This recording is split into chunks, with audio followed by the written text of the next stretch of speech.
কুল্লু নাফসিন যায়িকাতুল মাউত।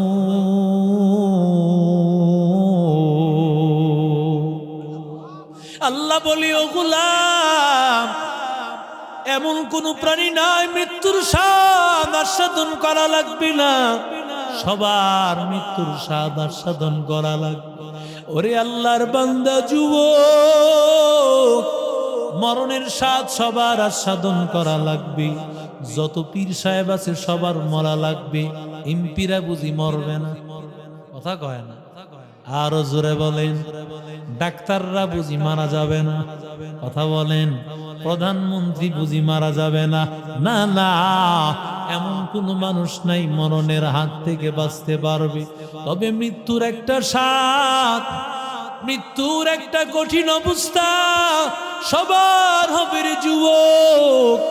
ওরে আল্লাহর বান্দা, মুমিন বান্দার হবে, বেঈমানের হবে, নামাজি বান্দার হবে, বেনামাজি বান্দার হবে।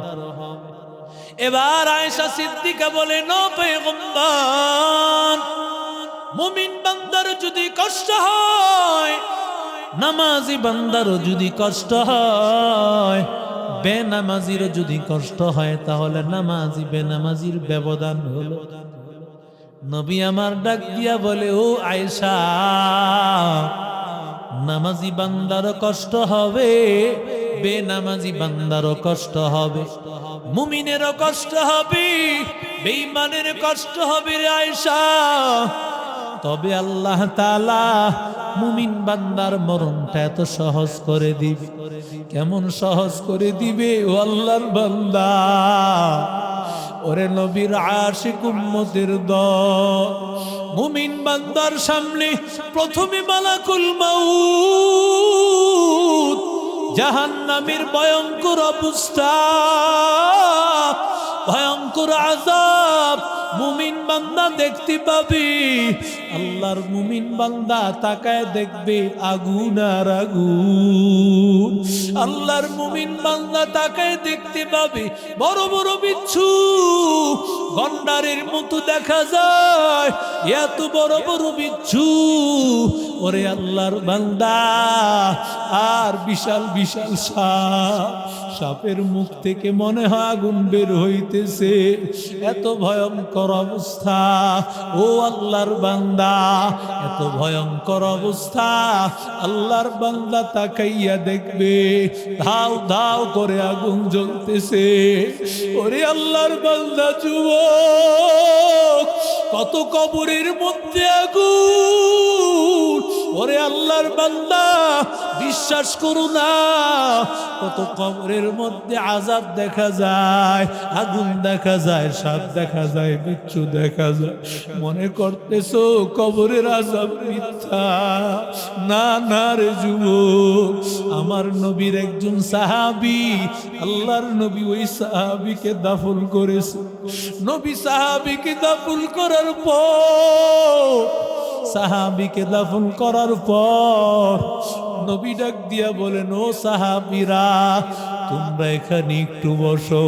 সাহাবীরা সবাই বসলেন, আর আল্লাহর নবী কি জানি আঁকা কি করতেছে। আমার নবী ডাক দিয়া বলেন, হাল্লিলু, তোমরা লা ইলাহা ইল্লাল্লাহ পড়ো।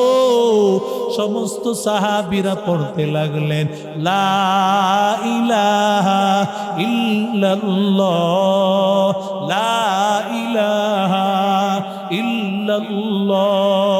সাহাবাই কারামেরা বলেন, ফাহাল্লালনা জামানান তাবিলা, লম্বা সময় পর্যন্ত আমরা লা ইলাহা ইল্লাল্লাহ বললাম। নবী বলেন, ফাসাব্বিহু, তোমরা সুবহানাল্লাহ বলো। সাহাবীরা বলেন, ফাসাব্বাহনা জামানান তাবিলা, আমরা পড়তে লাগলাম সুবহানাল্লাহ সুবহানাল্লাহ সুবহানাল্লাহ। ও আল্লাহর বান্দা, একটু তো কবরে যাও না। তোর মা ঘুমাইয়াছে, এত নিষ্ঠুর হয়ে গেলি কিভাবে? মাঝে মধ্যে মনে চাইলি হুজুরকে নিয়ে যাও। হুজুর লাগে কেন? তোর বাবা কি এত পর হয়ে গেল? তোর মা কি এত বড় হয়ে গেল নাকি? ওরে নানাকির মুসলমান, কবরের পাশে কি একটু যাইতে মনে চায় না? তুই কি জানো তোর মা বাবা কোন অবস্থায় আছে? তুই একটু দাঁড়ায় চোখের পানি ফালাইতে দেরি হবে। আল্লাহর নবীর হাদিস সত্য, কোরআন সত্য। চোখের পানি ফালায় আল্লাহর ডাকতে দেরি হবে, আর আল্লাহ তোর মা বাবারে মাফ করতে দেরি হবে না। ওরে আল্লাহর বান্দা যুবক, ওরে আল্লাহর গোলাম, আল্লাহর নবী রাহমাতুল লিল আলামিন লম্বা সময় পর্যন্ত নবী এই আমল করলেন। সাহাবায়ে কেরামেরা অবাক হয়ে গেল। সাহাবায়ে কেরামেরা বলিল, নবী এত লম্বা সময় পর্যন্ত এমন আমল অন্য কোন সময় দেখি নাই, কেন এত লম্বা সময় আমল করলেন? কি কারণ বুঝলাম না। পয়গম্বর ডাক দিয়া বলেন, ও সাহাবায়ে কেরাম, ও সাহাবায়ে কেরামেরা, আমার এই সাহাবী কবরের মধ্যে রাখার পর কবরের মধ্যে মাটির দুই পাশের মাটি চাপ দিয়েছে। দুই পাশের মাটির চাপ কারণে সাহাবী সে রাখালের কাজ করতো, রাখালের কাজ করতে গিয়ে আসে পেশাব থেকে বাঁচতে পারত না। পেশাবের ফুটা তার কাপড়ের মধ্যে লেগে যাইত। সে হয়তো কাপড় মাঝে মধ্যে পরিবর্তন করার কথা মনে থাকতো না। এই জন্য আল্লাহর নবী বলেন, ও সাহাবায়ে কেরামেরা, তোমরা পেশাবের ফুটা থেকে বাঁচো, আর আমার সমাজের মানুষেরা পানিও লয় না, ঢিলাও নয় না। কথা কোন ঠিক কিনা? দাঁড়াইয়া পেশাব করে দেয়। কি উপায় হবে রে যুবক? আল্লাহর কাছে কি জবাব দিবি? পয়গম্বর বলেন, ও সাহাবায়ে কেরাম, আমরা যখন এখানে দাঁড়াইয়া আমল করেছি লম্বা সময় পর্যন্ত, আমলের কারণে আল্লাহ তাআলা কবরের আযাব বন্ধ করে দিয়েছে। নবী বলেন, ওই কবরের মাটির চাপ তিনটা কারণে বন্ধ হয়। জোরে বলেন, কয়টা কারণ? দুইটা কারণ আল্লাহর কাছে, একটা কারণ বান্দার কাছে। আল্লাহু আকবার। দুইটা কার হাতে? আরো জোরে বলেন। দুইটা আল্লাহর হাতে, একটা বান্দার হাতে। এক নম্বর হলো রাহমাতুল লিল আলামিন বলেন, যেই বান্দা রমজানুল মুবারক মারা যায়, আল্লাহর নবী বলেন ওই রমজানে মারা যাওয়ার কারণে আল্লাহ তাআলা তার কবরের আযাব, ওই কবরের মাটির চাপ মাফ হয়ে যায়। আরো জোরে বলে, রমজানে মারা যাব কিনা জানা নাই। ওরে আল্লাহর বান্দা যখনই মুনাজাত করবি আল্লাহর কাছে বলবো, আয় আল্লাহ আমাদের মরণটা যখন দিবা রমজান মাসে দিও। জোরে কন্যা আমি, আরো জোরে বলেন না আমি। আয় আল্লাহ রমজান মাসে দিও। ও আল্লাহর বান্দা, রমজান মাসে যদি মারা যাও আল্লাহ তাআলা রমজান মাসের বরকতে তোমার কবরের আযাব মাফ করে দি। এটা আল্লাহর হাতে, জন্য আল্লাহর কাছে চাইতে হবে। দুই নম্বর, বান্দা কেউ যদি জুমার রাত্রে মারা যায়, তার মানে এই রাত্রে, সুবহানাল্লাহ, আরো জোরে বলেন, জুমার রাত্রে মারা যায়, আল্লাহর নবী বলে যদি কোনো আল্লাহর বান্দা যুবক, কোন আল্লাহর গোলাম, ও পর্দার অন্তরালের আম্মা জান, যদি জুমার রাত্রি কেউ মারা যায়, আল্লাহ তাআলা জুমার রাত্রি মারা যাওয়ার কারণে যদি বান্দা পরের দিন জুমার দিন একেবারে সূর্যাস্তের আগে আগে বান্দাকে যখন দাফন করে ফেলবে, আজকে তো দেখা যায় মরা যাওয়ার পরে 2-3 দিন বরফ দিয়া রাইখা দেয়। না না, এইভাবে কেউ রেখে দিব না। ছেলে আসতে পারে নাই, সমস্যা নাই, কিন্তু ছেলের জন্য রেখে দিলে তোমার পুরা কপাল।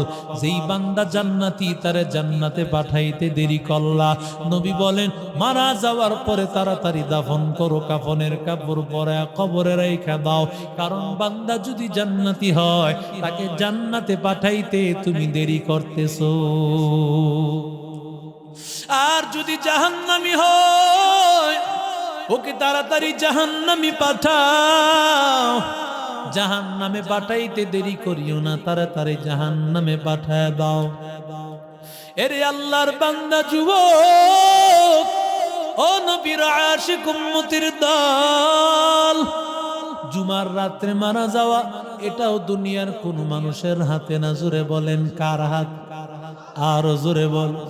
যখনই হাত তুলব আল্লাহ রমজান মাসে মরণটা দিও, একটা এটা বান্দার হাতে আছে। ও আল্লাহর গোলাম, যেই আল্লাহর বান্দা যুবক মান করা আয়াতুল কুরসি দুবরা কুল্লি সালাতিন মাকতুবা, আল্লাহর নবী বলেন 5 ওয়াক্ত নামাজ আদায় করার পরে যেই বান্দা আয়াতুল কুরসি তেলাওয়াত করবে, 5 ওয়াক্ত ফরজ নামাজ আদায় করার সাথে সাথে যেই বান্দা আয়াতুল কুরসি তেলাওয়াত করবে, লাম ইয়ামনাহু মিন দুখুলিল জান্নাহ ইল্লাল মাউত, পয়গম্বর বলেন ওর জান্নাতে ঢুকতে বাধা নাই, একমাত্র বাধা হলো মরণ। আরো জোরে বলে। ওই বান্দা মরে না, এই জন্য বান্দা জান্নাতে যায় না। ওই বান্দা মরতে দেরি হবে, তার জান্নাতে যাইতে দেরি হবে না। মায়ার নবী বলেন যারা নাকি আয়াতুল কুরসি 5 ওয়াক্ত নামাজে তেলাওয়াত করবে, আল্লাহ তাআলা ওই কবরের মধ্যে যেই আযাব হয়, কবরের মধ্যে যেই মাটির চাপ হয়, নবী বলেন তাখতালিফু আজলাউহু, একটা পাজরের হাড় অন্য পাজরের মধ্যে ঢুকিয়া যায়। ওরে আল্লাহর বান্দা যুবক, ওরে আল্লাহর বান্দা যারা নাকি আয়াতুল কুরসি তেলাওয়াত করবে, আল্লাহ তাআলা কবরের মধ্যে ওই মাটির চাপ দিবে না। ওরে আল্লাহর বান্দা যুবক, মরণ থেকে পালাইতে পারবি না। আল্লাহর বান্দা মরণের ভয় নিয়ে কবরে যাওয়ার চেষ্টা করো রে বাবা। ওরে আল্লাহর বান্দা, ও পর্দার অন্তরালের মা, আজকে মা বোনদের চলাফেরা দেখলে মনে হয় মারা যাবে না কোনো, ঠিক কি না? জোরে মনে হয় মারা যাবে না। ও মা, কেমনি চলতেছো? কিভাবে চলাফেরা করতেছো? তোমার চলাফেরায় পর্দা নাই, নামাজ নাই।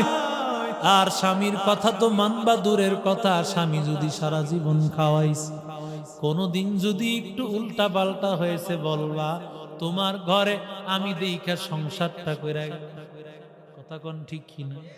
আরো